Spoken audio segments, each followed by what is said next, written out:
Welcome to the Human Capital Innovations Podcast, your go-to source for personal, professional, and organizational growth and development.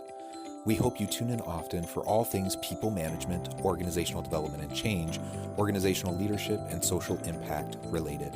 Maximize your personal and organizational potential with Human Capital Innovations Podcast.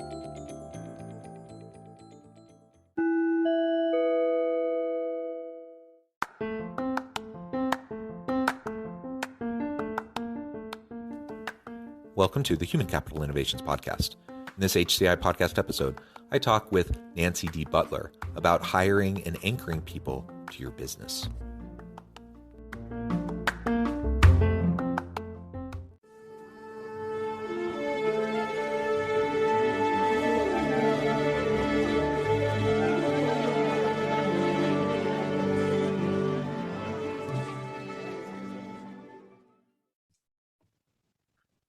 Nancy Butler, welcome to the Human Capital Innovations Podcast. Thank you so much for having me. Yeah, it is a pleasure to be with you today. I'm excited to have a nice conversation about staffing issues within organizations. Specifically, we're going to be talking about your system for hiring and anchoring people to your business. This is always an important topic, but I think particularly right now, the stage that we're in terms of a really tight labor market and organizations trying to attract and retain good people, it's of particular importance. And so I'm excited to explore all of this with you today. As we get started, I wanted to share Nancy's bio with everybody. Nancy D. Butler built a business from scratch as a single parent with no other source of income and $2,000 to her name. She went from there to $200 million in assets under management. After selling her business in 2007, she coaches businesses in different industries, assisting them in providing a better level of service for their clients and customers while increasing their business an average of 200%. Nancy is an international professional motivational speaker and award-winning author with over 35 years of experience managing businesses and helping individuals live happier, more successful lives. Nancy was appointed as a delegate to the United Nations for the Commission on the Status of Women in 2018, 2019, and 2020, attending sessions at the UN with approximately 10,000 women from all over the world coming together to share challenges and solutions to overcome them. And I could go on and on and on. So many great things that you've done in your career, Nancy. It's a pleasure to have you. Anything else you would like to share with listeners by way of your background or personal context before we dive on in? I think you got it all. So thank you for that. Okay, well, wonderful. So let's dive right on in. So I know you have a system for hiring and anchoring your people to your business. You've used it in your own business to great success. Have you always used that system? Describe what that is. And, is it something you've always had, something you've developed over time? And we can really dig into the particulars and how it might apply to other organizations. Okay. The original business that I started that you had originally talked about in my bio, I had for 25 years. So when I started out, I knew absolutely nothing about anything. And no, I hired the wrong people. The jobs weren't getting done. And through trial and error over time, I started realizing from a business standpoint, but then also from a personal standpoint, as I was raising my children, I think about it this way. Most people spend more of their waking hours at work than with their family, friends, or anything else. And life's too short to go through life working somewhere that you hate what you do. So I've always told my kids, I'd rather see you make less money and be happy than make millions of bucks and be miserable. So I took that same thought process to my own business and utilized that when I was hiring someone. Because if you can hire the right people, they're going to love their job. And if they love their job, if they love what they do, they're going to be better at it and they're going to stay with you longer. So here's how I did this. First, I started with myself. And I was at a point where I was looking to bring in a partner. So I didn't want a clone of me. In order to have the end result that I just described, where everyone's doing what they love doing and want to stay, I first started with myself and I sat down and figured out all the things I do on a regular basis that I'm good at. And if I did them all day, I could leave at the end of the day feeling energized and excited. Second, what are the things I do all day that I'm good at, but I hate doing them? I only do it because I know I need to. And if I had to do those all day, I'd leave at the end of the day drained and not very happy. And then the third part is, what are the things I do because there's no one else to do them? I'm lousy at it and someone else would be better at it. So once I figured that out, I started hiring people and even looking for a partner, actually, that was the opposite of me. Because if they loved and were good at the things I didn't like and I hated doing, and if I could have everyone in my office, which I know is not 100% possible, but try to get there as close as you can have your people being the people doing the tasks. And when I say doing the tasks, I'm talking about what their main task is. It doesn't mean that they're never going to do anything else. It's just that's their main job when they come to work every day. But if someone else is out, they're going to have to do that job too. But it's just not their regular everyday job. Once I did that and started hiring people, when I started interviewing others to bring in, I did the same process with them. What are the things they love doing that they're great at? What are the things they do all the time but they don't like? And what are the things they're not good at and don't want to do? Because then I could make sure I knew first what was the position I was hiring someone for. What were those tasks? And then by interviewing a person in that way, I could find the right person to plug into the right job. It actually worked really well. I sold the practice in 2007. I saw those people a few weeks ago, and they're all still there. And I had hired them about 5 or 6 years before I left the practice. So if you get the right people doing the things they love that they're best at, they're going to enjoy coming to work and they're going to stay. Yeah. Yeah. I really like that. And it's not to say, I mean, you alluded to this. It's an ideal that we can strive for to get to that point. Of course, everyone has to do things in their job that they don't necessarily like or they're not as good at. That's the nature of it, right? And sometimes you have to suck it up, and everyone has to step to the plate and contribute, even if it's maybe not their main cup of tea, and that's fine. But if that's the predominant experience at work, where every day you're pretty much spending almost all of your time doing that kind of soul sucking work, then there's going to be a problem there. And the thing is, what's soul sucking for me and for you may be completely different than what's soul sucking for somebody else. And so, like, work that I can't imagine doing all day every day, other people love doing all day every day. Exactly. Right. And so that's part of this, finding the alignment and just having people be self-aware enough to understand what they like, what they enjoy, what they're good at, how they want to develop, where they want to grow into for future opportunities in their career. If people can be honest with themselves about that, then you can start to achieve what you're describing. I think about myself early on. I was one of those. I switched majors a bunch of times in college. And largely, a lot of what was driving that was kind of external pressures, like societal norms, family pressures, what I thought other people's expectations for me were, right? And I was a good student, so I pretty much did well in all the different majors that I had switched to. But I'm so glad I didn't end up in any of those that I'd started in. And for example, at one point I was an accounting major at a really good school with a top couple ranked program in the country.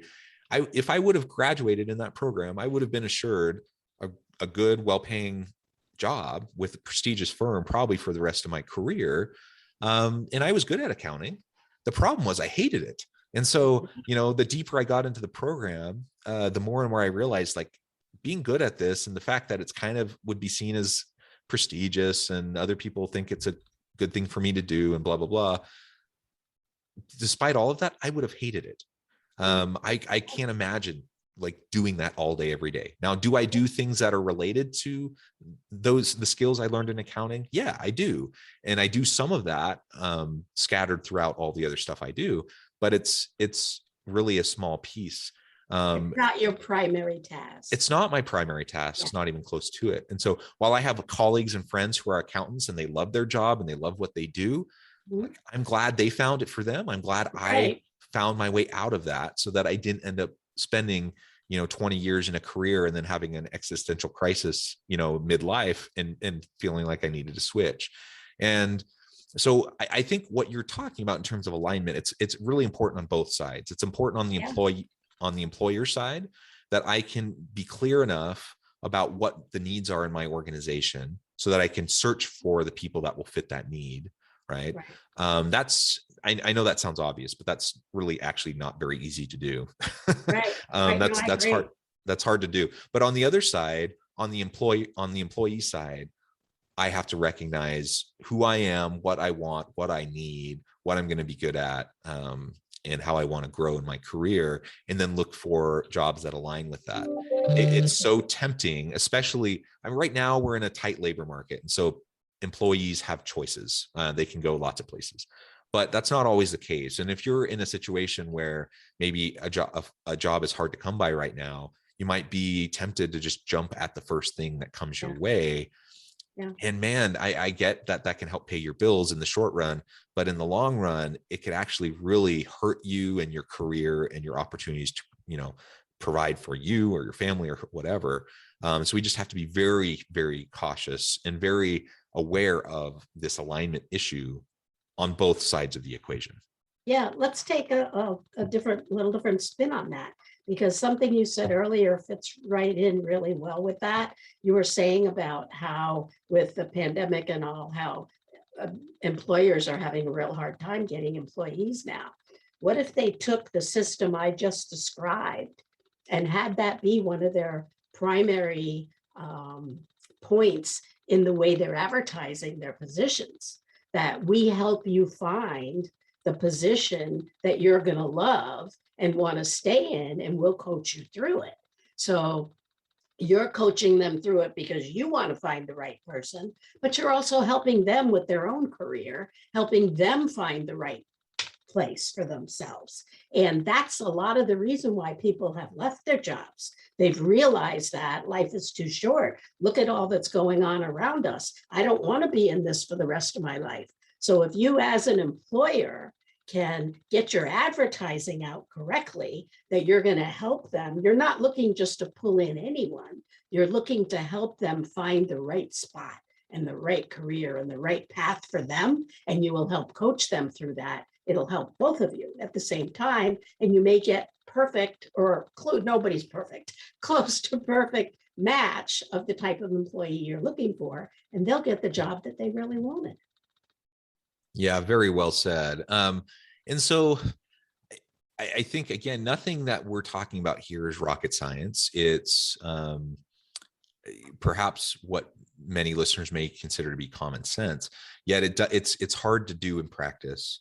And so let's talk about some of the practical things that need to happen in order for us to do exactly what you're describing. And I also need to just note and reinforce what you said about, if we want to attract and retain the best people, one of the best ways to do that is to have better alignment, and for people who are applying for our jobs to know that this is something that's really important to us as a company within our culture. And we're going to try to help you succeed by helping you land in the right type of position for you. That's a big selling point for a lot of people, I think. So let's talk about some of the practical aspects of how we go about even identifying what the true alignment is. Because, I do a lot of work with companies, where they have a position open. And let's assume we're not talking about a really small business right now. Maybe it's, 50 or more employees, still small or medium size, all the way up to large size companies. It can be really challenging to know what somebody is doing day in and day out in a role. And a lot of times an opening, someone leaves for whatever reason, you have this new opening for a position. A lot of times companies just recycle old job postings, and they may not have updated a job description or a job posting in years. So at some point, I've worked with organizations where they hadn't updated job descriptions in like a decade. And I mean, how many people are doing the same things in a job, 10 years later that they were, a decade ago. That nobody's doing that, right? There's so many shifts. And so just staying on top of all of that is a hard thing. And it's something I think a lot of mid-sized to large organizations really struggle with. They don't even know what people are really doing, or what, there's kind of all of these unwritten norms, these unwritten agreements about who's doing what. And how do you get past that to the point where now I can actually say, I have this vacancy. I know what we need, and I'm going to go out and frame, a job search and a recruitment practice in order to actually get those people.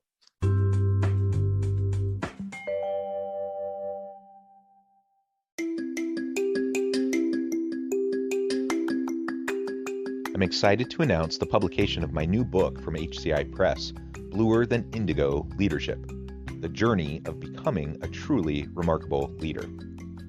Early in my adult life, I learned about an Asian proverb that translates as bluer than indigo. If you think about the color indigo, it is a brilliant, deep, and vibrant blue, what some would call the bluest of blues. To have something that is bluer than indigo is rare and truly remarkable. Contrary to popular myth, there is no one-size-fits-all or cookie-cutter approach to effective leadership. There's no silver bullet, no secret sauce, no go-to model that will solve all of our problems. The truth is, great leaders have all had their unique strengths and flaws, and have all had to discover and then pave their own distinctive path in their life's journey to fulfill their leadership potential. Bluer Than Indigo Leadership will help you discover your own path and explore those ordinary, everyday actions that will help you respond to an uncertain future and produce extraordinary results for individuals, teams, and organizations.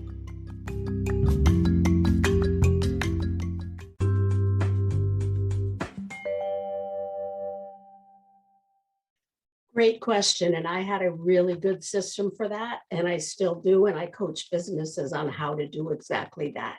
So whether you have 2 employees or 100 employees, this system would work really well for you. So as a small employer, when I first started hiring people, my first concern was exactly that. What if tomorrow my key person left? I'm busy doing what I do. I can't then train somebody and hire someone and know everything that they did too. And my brain can only hold just so much, and there's only so many hours in the day. So how could you possibly keep on top of 4, 5, 6, 10, 50 employees? So I developed a way that we managed the office so that I didn't have to. Each employee, when they were first hired, were given what their tasks are, and it was their job. All of our computers were networked, so you could see one person's work from another person's work. And each employee is required to have a manual on how they do all of the tasks of their job. And it was their job, part of their job was to keep that manual up to date.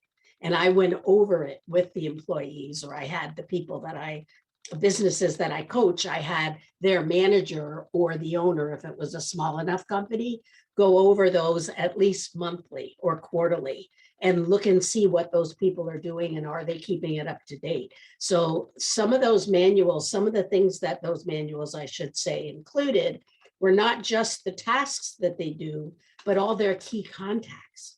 So if they're the ones required to, let's say, maintain all the computer systems, who do they go to when they have technology issues? Who do they go to when that person the next one isn't helping them? And all of the connections they have all have to be documented in their own manual that is shared on the computer.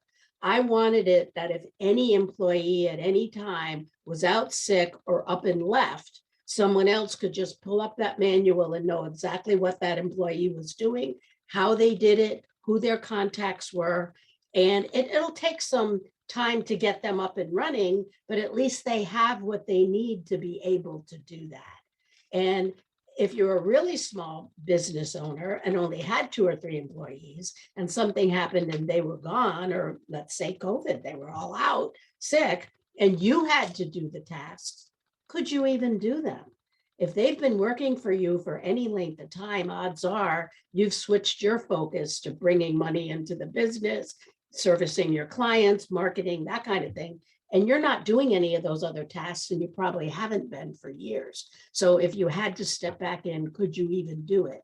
Well, it's the same thing if you're a larger mid-sized company and you needed to bring somebody new in. If you have a system already in place that you could plug them into, sit them in front of the computer, say, here's how it's done. This is what you need to train yourself on, and then we'll have someone helping you from there. It would make it so much easier to onboard anyone, and it'll make their onboarding easier for them. They'll like the job better because you've got everything documented, you're organized, and you know what you're doing, and you're helping them to know what they need to do a good job. Yeah, yeah.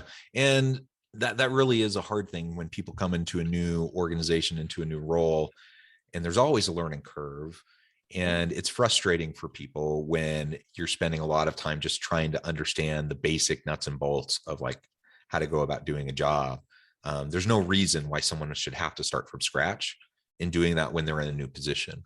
And so being able to share institutional knowledge in a more formal way, like what you're describing, is a really great approach. Just so people have something to go to. And if you're lucky, if you're a big enough organization, you might have other people in the office who can assist and, either do some shadowing or train, some on the job training, and you go and ask this person a question. But you don't always have that luxury, especially if you're a smaller business.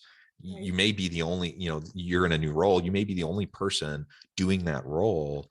And if you just have to literally just figure it all out from scratch and you don't even have anyone to ask, I mean, how much time and energy and money are you wasting as an organization if that's happening? And so, and to your earlier point, that's just a recipe for disengagement and dissatisfaction among employees, because people don't like to work in that environment. Exactly. If you could make it easy for them to do their job well, they'll like being there more, and you'll get more done, and you'll get it done efficiently and effectively. So it's a win-win for both sides. Yeah.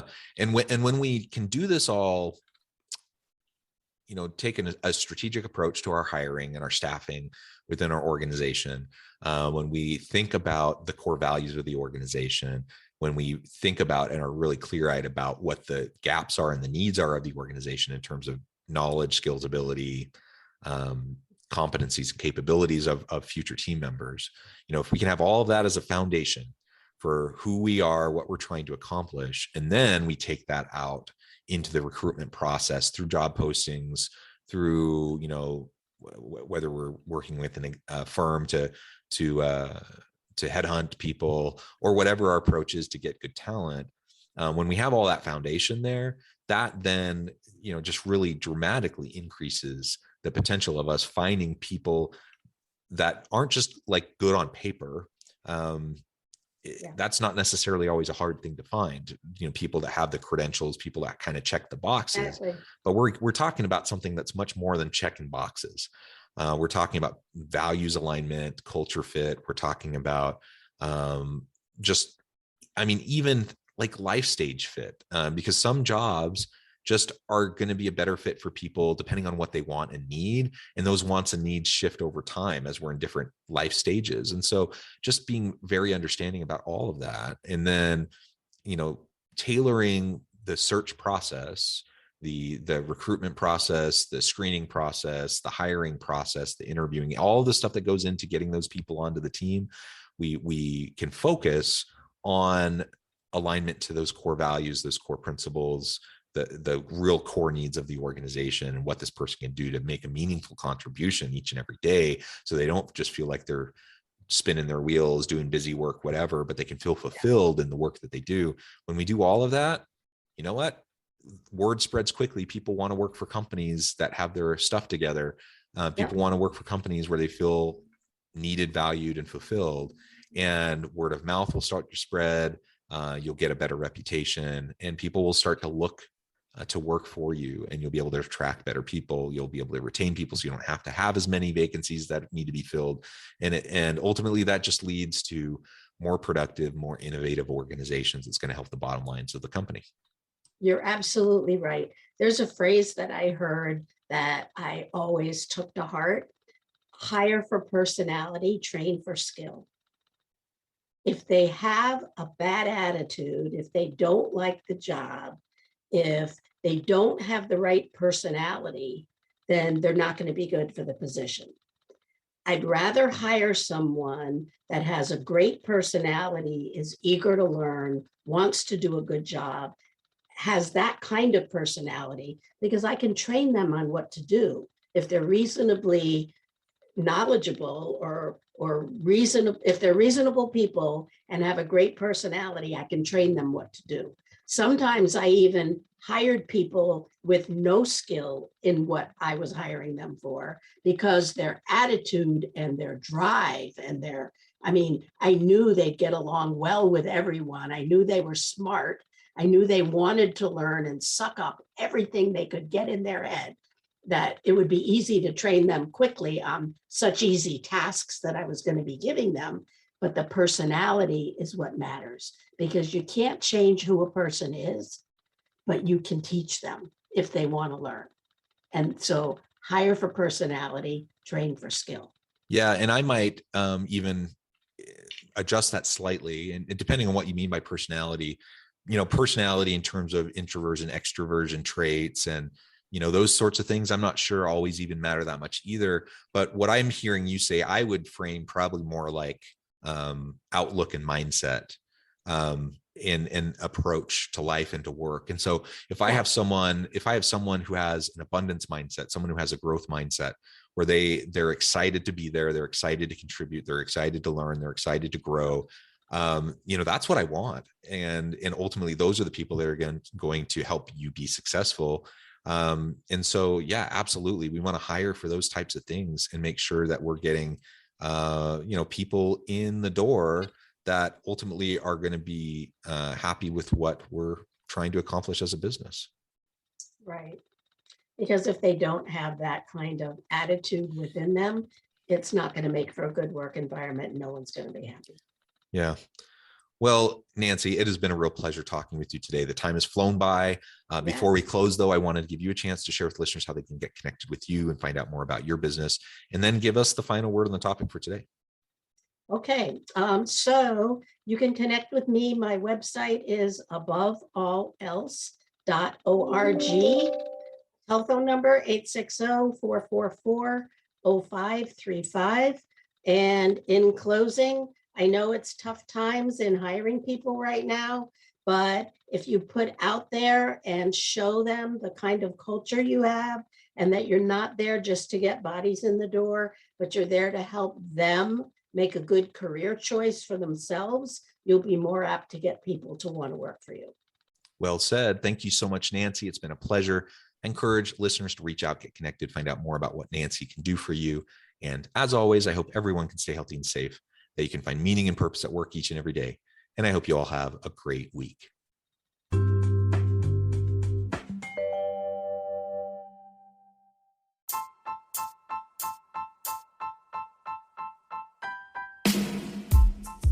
The alchemy of truly remarkable leadership.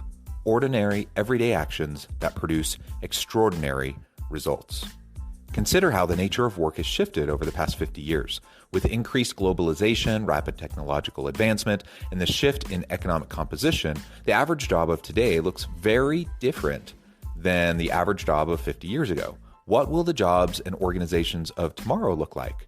Moreover, what does this all mean for organizational leaders?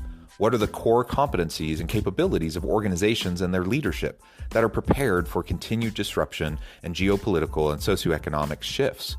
Regardless of what the future holds, increasingly, leaders need to be socially minded, data-driven, decisive, champions of talent, and disruptors of the traditional notions of leadership, teams, organizations, and work. The alchemy of truly remarkable leadership will help you to explore your own leadership competencies and capabilities and consider ways to apply and implement them into your workplace and personal life.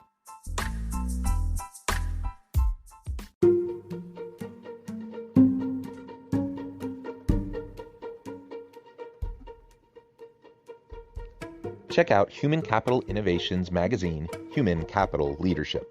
Human Capital Leadership is a free, interactive e-magazine with the mission to help individuals, leaders, and organizations find innovative approaches to maximize their human capital potential.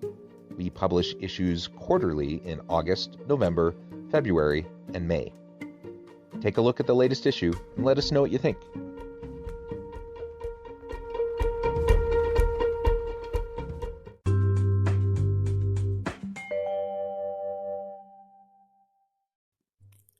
Thanks again for joining us for this episode of the Human Capital Innovations Podcast. I hope you stay healthy and safe and that you have a great week.